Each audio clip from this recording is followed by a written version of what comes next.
अस्सलाम वालेकुम नाज़रीन। हिन वक़्तु असां मौजूदु आहियूं तालके गढ़ी यासीन जे यूसी अमरोट जी हिन यूनियन काउंसिल ऑफिस में। ऐं हिते चवनि था त ॿ कमरा आहिनि। हीअ जेका साम्हूं बिल्डिंग आहे हिन में ॿ जेके आहिनि यूनियन काउंसिलनि जूं ऑफिसूं आहिनि। हिकु यूसी मस्ती खान ऐं हिकु यूसी अमरोट। यूसी अमरोट जो जेको चेयरमैन आहे साईं अब्दुल कादिर शाह अमरोटी आहे। ऐं हीअ जेको आहे सो ॾिसो त हीअ मेन रोड ते वाक़ियो ऑफिस आहे। ॾिसूं त हाणे यूनियन काउंसिलनि में जेका आहे उहा छा हिन वक़्तु सूरत हाल आहे, अमलो आहे न आहे। ॿ जेके आहिनि कंहिं बि क़िस्म जो को बि बोर्ड कोन्हे को लॻल त ख़बर पए त हीअ का यूनियन काउंसिल जी ऑफिस आहे। त ख़बर कीअं पए त हले, वाक़ई मां पाण भुलिजां थो, मां बि ॾस पते ते आयो आहियां। त हिते तव्हां ॾिसंदव त कंहिं बि क़िस्म जो को बि बोर्ड कोन्हे जंहिंमां ख़बर पए त हीअ का यूनियन काउंसिल जी ऑफिस आहे। अंदरि हलूं वरी वधीक ॾिसूं। हीअ यूसी सेक्रेटरी ऑफिस अमरोट शरीफ़ लिखियो पियो आहे। जॾहिं त हिते जेको आहे यूनियन काउंसिल मस्ती खान जेको आहे लिखियलु आहे। ऐं ॾिसूं था यूनियन काउंसिल मस्ती खान जेका आहे ऑफिस में ॾिसूं त केरु आहे।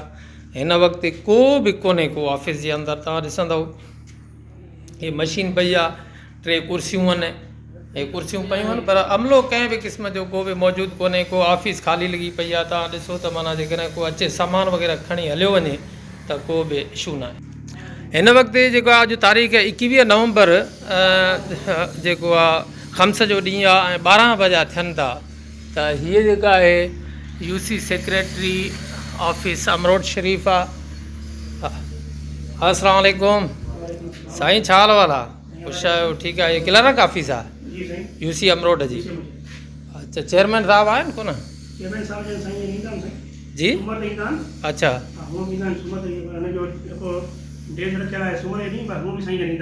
माना हूअं सूमर ते ईंदा, बाक़ी हूअं मर्दी त न अचनि।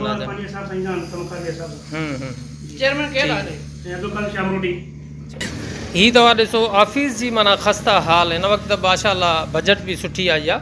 ऐं उन सां गॾोगॾु ही chairman office of the chairman UC Amrot Sharif ही लिखियलु आहे। हाणे तव्हां ॾिसो त साईं अमरोट शरीफ़ साईं अब्दुल कादिर शाह अमरोटी माशाअल्लाह नौजवान सियासतदान आहे, नौजवान अॻुवान आहे। काफ़ी अरसो जेको आहे हुन काफ़ी वक़्तु जेको महर साहिबान सां सियासत में गुज़ारियो। ऐं उनखां बाद में हू जेको आहे महर साहिबान जी जेका उन वक़्तु पीपल्स पार्टी में न अपोज़िशन में हुया। त पीपल्स पार्टी जे अगेंस्ट साईं अब्दुल कादिर शाह अमरोटी सियासत कई महर साहिबनि सां गॾु। ऐं उनखां पोइ महर साहिबनि जे तिर्ज़े अमल खां मायूस थी करे वरी साईं अब्दुल कादिर शाह जेका आहे उहा पीपल्स पार्टी में ऐलान कयो। ऐं पीपल्स पार्टी जी टिकट ते हिन वक़्तु चेयरमैन आहिनि यूसी अमरोट जा। ऐं हीअ ऑफिस जेका आहे मुंहिंजे ख़्याल में कंहिं हिन वक़्तु ताईं जेको आहे सो का डेकोरेटेड न आहे ऐं सादा थी कुर्सियूं पयूं आहिनि। ठीकु आहे, सुठी ॻाल्हि आहे, पर अमलो त हुजे न, चेयरमैन साहिब त हुजनि यार। 21 नवंबर आहे, ख़म्स जो ॾींहुं आहे, वर्किंग डे आहे।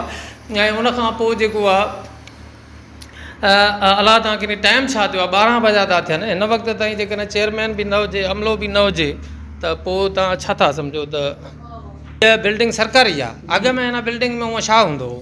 हा,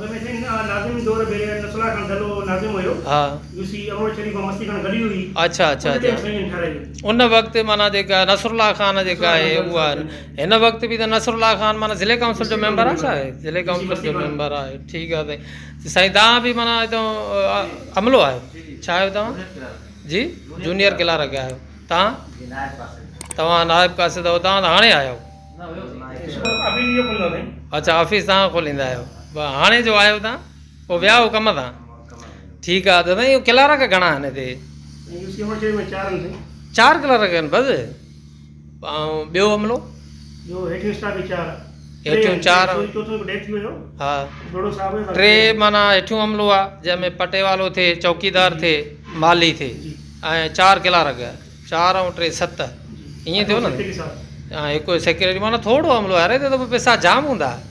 माना हिते ॿिए हंधि त घटि में घटि जेको आहे सो 15 स्टाफ आहे जेको आहे सो हिते स्टाफ बि थोरो आहे। साईं अब्दुल कादिर शाह अमरोटी त वॾो लकी आहे।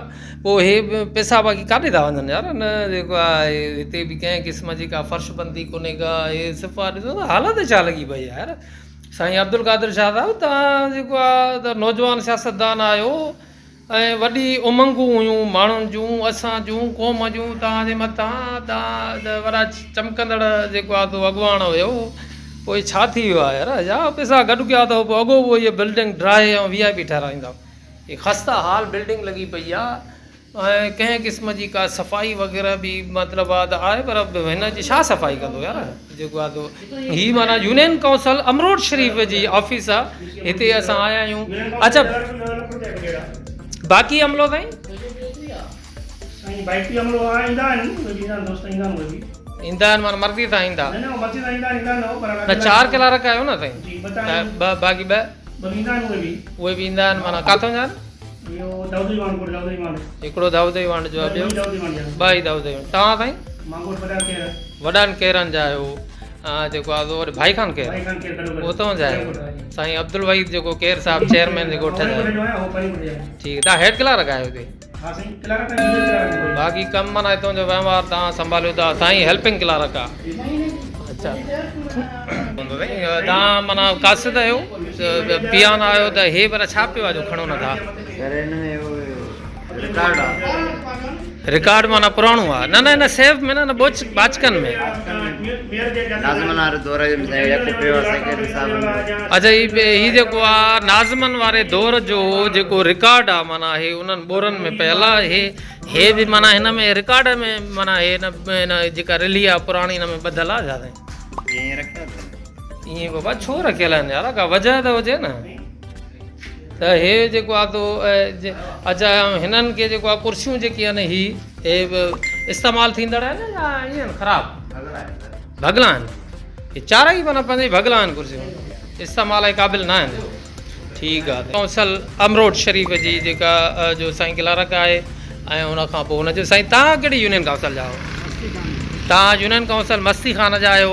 अच्छा हे त मज़े जी ॻाल्हि ॿुधायां, हिकिड़ी बिल्डिंग आहे, हिन में 2 यूनियन काउंसिलियूं आहिनि यार, 2 ई जेको आहे तो यूनियन काउंसिलियूं मिली करे अगरि थोरो ख़र्चु कनि त इहा बिल्डिंग त सोना ई ठही सघे थी। हाणे त माशाअल्लाह 10 लख रुपया बजट आई आहे, उनखां पोइ